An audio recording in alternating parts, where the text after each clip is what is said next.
சென்னை திருவான்மியூரில் நடைபெற்ற நலத்திட்ட உதவிகள் வழங்கும் விழாவில் டோக்கன் இல்லாமல் வந்தவர்களை பார்த்து திமுக பகுதி செயலாளர் தலையில் அடித்துக் கொண்ட சம்பவம் சலசலப்பை ஏற்படுத்தியுள்ளது. திருவான்மியூரில் முன்னாள் முதல்வர் கலைஞர் அவர்களின் 102வது பிறந்த நாளை முன்னிட்டு சென்னை தெற்கு மாவட்டம் வேளச்சேரி சட்டமன்ற தொகுதி திமுக சார்பில் பகுதி செயலாளர் துரை கபிலன் மற்றும் அரிமா சேகர் தலைமையில் நலத்திட்ட உதவிகள் வழங்கும் விழா நடைபெற்றது. இதில் அமைச்சர் மா சுப்பிரமணியன், நாடாளுமன்ற உறுப்பினர்கள் கனிமொழி, தமிழச்சி தங்கபாண்டியன், கனிமொழி சோமு ஆகியோர் கலந்து கொண்டனர். இதில் மாற்றுத்திறனாளிகளுக்கு கனிமொழி நலத்திட்ட உதவிகளை வழங்கிவிட்டு புறப்பட்டுச் சென்றார்.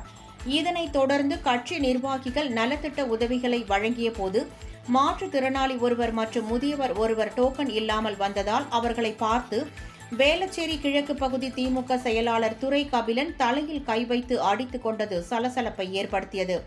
இதை அறிந்த மாமன்ற உறுப்பினர் விசாலாட்சி துரை கபிலனுக்கு நலத்திட்ட உதவிகளை வழங்கி வைத்து அனுப்பி வைத்துள்ளார்.